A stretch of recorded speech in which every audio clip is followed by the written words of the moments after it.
Welcome to the Film Florida podcast. My name is John Lux, and I'm the Executive Director of Film Florida. Today, our guest is Tyler Martinolich, Film Commissioner from Film Tampa Bay. Thanks for joining us on the podcast today, Tyler.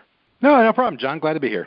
Before we get to your current role at Film Tampa Bay, how did you get your start in the industry?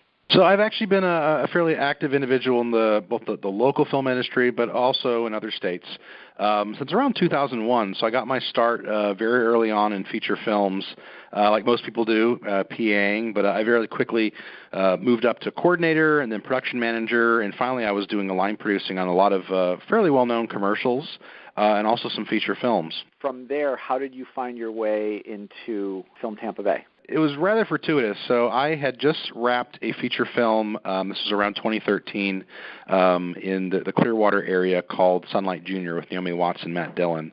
And it was right around then that Tampa Bay was restarting their film commission. We hadn't had one for several years prior to that. They just hired the previous film commissioner, Dale Gordon. And it was actually a Film Florida event that introduced me to Dale over in Clearwater. And start off, they introduced the new film commissioner, and I wasn't even aware they had been looking for a film commissioner at the time. Me and Dale connected very early on, and I think about 2 weeks from that meeting, I had an offer on my table to see if I wanted to come join the film commission. And what was your role at that point? So they brought me on originally as production coordinator, and that quickly title got changed to production manager. But basically I was the operational director, if you will, of Film Tampa Bay. So where Dale at that time was handling mostly all the legislative and political issues that come across our desk, I was really coordinating and approving all the permits coming through our office on a day-to-day basis. So after a brief stint as interim film commissioner, you were officially named the film commissioner in June of 2018. So on your very first day in that role, what was your number one priority? Starting day one, it really was to reorganize and refocus the efforts of the Film Commission.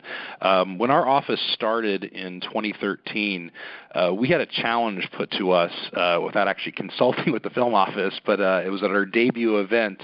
I think it was actually one of the county commissioners mentioned in their opening remarks that we were gunning for a $20+ million feature within the first year and a half of starting, which was very, very ambitious, to say the least. It turned out that we were able to land a project. In this case, it was The Infiltrator, which happened to be a $27 million production. But that was almost purely by chance. We just happened to be at the right place at the right time, and then through our efforts going back and forth negotiating, we were able to get them here. But the real issue was that from day one with that challenge, our office was really focused on feature films and really trying to appeal to out-of-market productions and lure them here. That was reflected in everything from our collateral to the way our website was built out, just to our basic messaging. So we were really going after feature films. And having worked in the market for a very long time at that point, almost 15 years at that point, I knew Tampa to be more commercially focused. So day one when I took over in October as interim, I really wanted to refocus those efforts away from feature films where we had been looking, though that's still part of our business development strategy, but really focusing and keying in on local production companies and commercials. And I think you've seen the results of that. You've been credited with an uptick of commercial production in the Tampa Bay area. Talk about that being a market that you've had such great success at going after.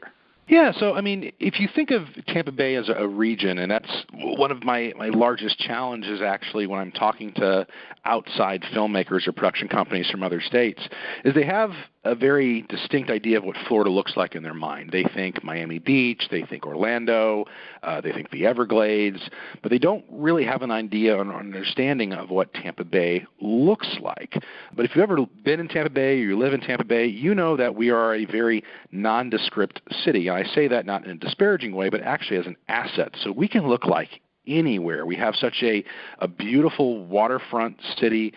We have agriculture within 5 minutes of downtown. We have beaches on the other side of the bay in Pinellas County.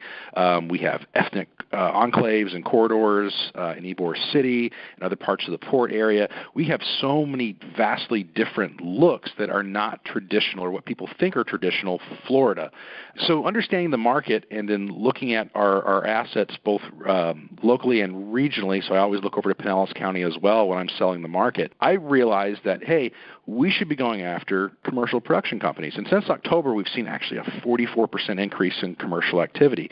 And I attribute that largely just to educating outside production companies and agencies to what Tampa Bay can offer as far as looks. So if I am Louis Vuitton, let's say, and the agency that I'm going through is located in New York City, I'm looking to do my spring catalog, but I've got to film it in March to meet my print date, there could be 2-3 feet of snow on the ground where I'm located up in the Northeast, but I can find something at street level in Tampa to make it look like I am still in New York City. So that's an actual real example. Louis Vuitton came down here and they found a couple of alleyways and streets in Ybor City that at street level looked exactly like their reference photos from Brooklyn, almost down to the exact framing they were able to duplicate. So it's really been an educational effort on our end where we've been going out, talking one-on-one with production companies, helping them to be better ambassadors of our region, and then also talking to agencies and giving them the tools they need to convince a client to come here or at least give Tampa a chance. So in your short period of time as the film commissioner of Tampa Bay, you've been able to accomplish some great things. But what are some of the longer range goals that need a little bit more time to cultivate? You know, I don't want to discount TV and feature films since that's where we started at, even though I've been putting more of a priority on commercials. I've been trying to figure out how can I be more effective and in what budget range can I be the most effective in. And looking at not only our localized incentive, because we do have one, it's 10% rebate for any production that comes in over $100,000 as far as the local spend. And it's capped at about $500,000 as far as the rebate goes. I can be really effective in that $1 to $8 million range as far as feature films go and TV series. So we've been looking at how to regionally attract larger productions, or at least productions that wouldn't normally look to the Bay Area. And we've partnered up very well with Pinellas County. They have a matching 10% incentive.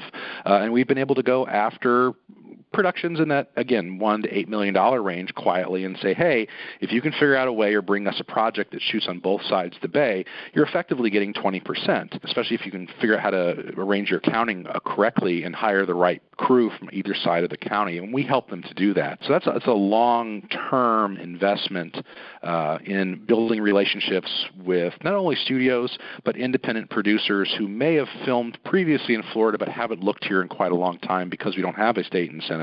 And we've been reestablishing those relationships. And I think another key long-term strategy is education. As we go further out in time, we have more and more crew, unfortunately, are either retiring or leaving to film elsewhere, elsewhere being perhaps Georgia or Louisiana or other states that have more brisk business just by the virtue of having a statewide incentive. You know, we're losing crew, and that is our real bellwether. If we can't facilitate a high-end production, no matter what incentives we have, if they get here and can't actually facilitate their shoot because we don't have the equipment, we don't have the crews, they're going to look elsewhere. So we have to keep an eye on trying to maintain at least the current level, if not increase the current level, of filmmakers and production services that are offered here locally. So we've just recently started a program called Jolt, which we got together with several of the leading production companies here in town and said, all right, how can we train people at the high school level so that when they graduate, assuming they don't want to go on to college or they just want to jump right into the workforce, how can they be ready day one to be hired, not as an intern, but as like an entry-level editor, coordinator, or an AC perhaps, in one of our local production companies. So we created this program called Jolt, and what it really is a 2-weekend, every other month program where we're sitting down with high school students and giving them real tools to be competitive in our market. So the first weekend, we have lectures and we have all kinds of guest speakers come in and really do like a shock and awe presentation almost, of really, lifting off the veil of what filmmaking is and talking about the business of it and how you can still be creative, but at the end of the day, it still is a business, and you have to be business-minded to be successful, especially in Tampa's market. And then the following weekend, we typically pair with a local nonprofit, and our production communities here, whether that's, I'll give a quick shout-out to Contender Productions, Custom Built, Three Chairs Media, or just three of the production companies we pair with, but they do a hands-on mentorship with our students where they create create either a PSA or a commercial for a local nonprofit that they chaperone, but the kids are actually shooting themselves. So after 2 weekends, the kids are hopefully armed a little better to be effective in our market. They're walking away with a product that's good for their reel, and they're really making some strong relationships with local production companies. So again, when they graduate, they're not cold calling trying to find a job. They perhaps know an actual person within that production company that can recommend them to be hired for a position that's opening up. So it's great that you're cultivating a kind of a new generation of workers for the industry, but once they are now in the workforce, you need to know who they are and what they do and where they're located. So you guys are asking them to register on your website so you have a production directory, correct? Yeah, absolutely. So we just joined the Real Crew family, and if you've experienced production guides in other markets, Real Crew is sort of the golden standard, not just in the state of Florida, but across the country. We've launched that recently through our website, filmtampabay.com. So far, we've only garnered about 210 applicants, so we certainly know that the Bay Area has far more filmmakers than that. So we're encouraging everyone to take the time. It takes literally 5 minutes to fill out, but once they do, it allows us to help promote them to production companies, because not just our film commission, but all film commissions are typically the first point of contact for productions. So if I have a commercial or a feature film or a TV series coming through town asking for talent, or they need an AC or they need an equipment service provider, I'm going to be the one giving them recommendations. And I try to be as fair as possible. I hate in the past where I've called up and asked for recommendations and they give me a short list of 5 or 6 people, and I know there's more people than that. So we've really been trying to make a concerted effort to, instead of naming specific people, linking production companies to our guide directly so that they can vet their own potential crew and reach out accordingly. Earlier, you had mentioned your time prior to coming to the Tampa Bay Film Commission out in the industry as a worker. So what are some of the skills and experiences that you have from early on in your career that you have found the most helpful in your current role as film commissioner? So I've worked on several feature films of note. I'll brag a little bit as either a production manager or line producer, and in that capacity, you see a whole lot of things happen. I have bailed actors out of jail before. I have had to literally call the police department to say someone died on our set. Thankfully, it wasn't a crew member; it was just a passerby. I've unfortunately burned down a post office at one point in my career. Not me personally, but it happened on one of our shoots. So I've seen a lot. So when a production comes to Tampa and they call me up and they have questions, I can speak hopefully with authority. I know what they're asking for. I understand what they're looking for. When they tell me that, it's a 250-person shoot, I know that in my head what that footprint looks like. They're going to have trailers. They're going to have pass vans. They're going to have equipment trucks. Where can I stage all of those? So I think I'm rather effective at location services at the end of the day from my previous experience. So I'm not just shopping locations to a potential client, but I'm also looking at it holistically, thinking, all right, well, it's a great location, but can this location actually facilitate the needs of the shoot because they have X number of people or X number of crew or equipment they need to load in? I try to really look at locations and only recommend locations that can actually fit the footprint of the production. So burn down a post office? That was actually in grad school. It was not my thesis film, thankfully, but another that I was working on. It was an overnight shoot next to a historic post office. I won't say where, but we had put the generator a little too close to this brick wall. Mind you, it was a historic post office, and going back 100 years, they didn't have proper insulation. So what they used to do was fill the gap between the exterior wall and the interior wall with old news clippings and paper and anything else they could find, really almost like a rat's nest between those two walls. So the exhaust port on this generator we had was aiming towards the brick, and it heated up the brick so much so that the interior again, just sort of junk they put in there for insulation, ended up lighting on fire. So we are shooting an exterior in front of this in the middle of the night, and all of a sudden we notice this glow inside through this window. It's like, that's not supposed to be open. There wasn't a light on before.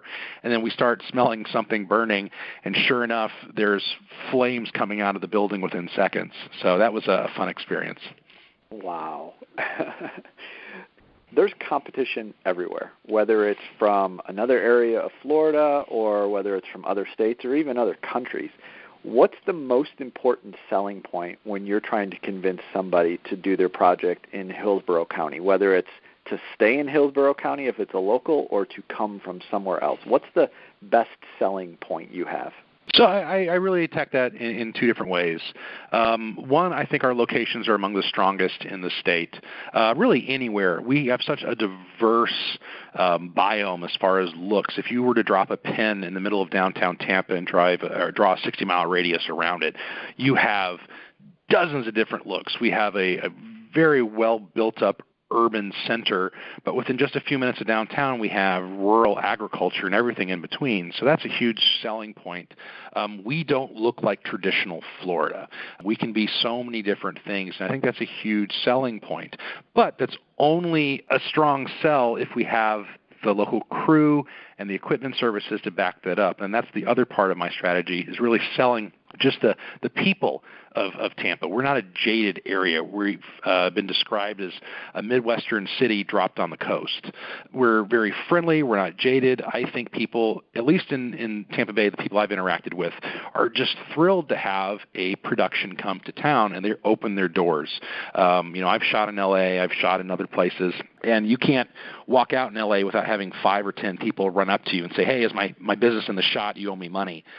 We don't do that here. We open the doors up. We roll out the red carpet, and we really try to be neighborly in everything we do. And I think that's been reflected in every one of our productions that we've had come through town. That's one of the most consistent compliments our office gets, just how friendly everyone is. And that's both locals, but also our various government entities, from our police all the way down to our traffic engineering, our fire. Everyone just really comes together and says, hey, how can we make this better for the productions? And that's been a huge selling point. Sometimes it's hard getting them here, but once they're here, they typically tend to come back. So an example I'll use is we had Home Depot shoot here not too long ago, and in a previous fiscal year, we had given them an incentive to come here. They had shot a commercial of some note. It had a healthy budget behind it. But the way we run our incentive is that we don't give an incentive back-to-back to a production company. That sort of defies what an incentive is supposed to be. We use the incentive really as a tool just to get them here to our market for the first time. So we brought them here with the incentive, but they had such a great experience, just again with the locations, but also all the crew and just the hospitality that we rolled out. They chose to come back the following fiscal year to shoot not just one commercial, but 8 commercials back to back. And that's really a tribute, I think, again, to our locations, but also just the hospitality our region provides. So, Tyler, you've worked on a number of projects, whether it's been at your time at Film Tampa Bay or prior to that.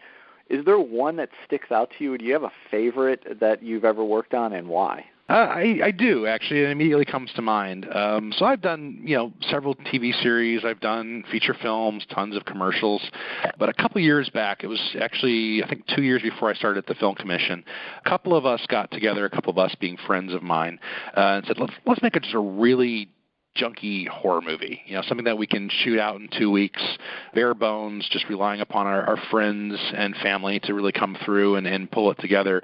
So we did this horrible movie. I'll even tell you the name of it. It's Soul Eater, 2 words. You can find it on Amazon today. Don't watch it because it's awful. But it was one of those movies where everyone on set had a story walking away from it. We had zero money. We were all doing it more or less for free, working hellishly long hours during the summer, and I think one day it actually got up to about 108 degrees, and we were shooting in this old farmhouse that had no air conditioning in it. We were up in the attic, and it was supposed to be abandoned for years, so we were trying to make it cobwebby and kind of spooky up there. And if you've ever been on a film set, how you make cobwebs is you actually, it's blown glue, which is a nifty little trick. But it looks like spider webs. It looks great on camera, except in 108-degree weather, and God knows it had to have been twice as hot as that in the actual attic. We're up there filming. It's overnight. It's probably around 2 in the morning at this point. We're all very tired, and we all feel like something's dripping on us. And we look up, and all of the cobwebs was melting, and it was raining down on us, just melted glue. It's getting in our hair. It's getting all over the equipment.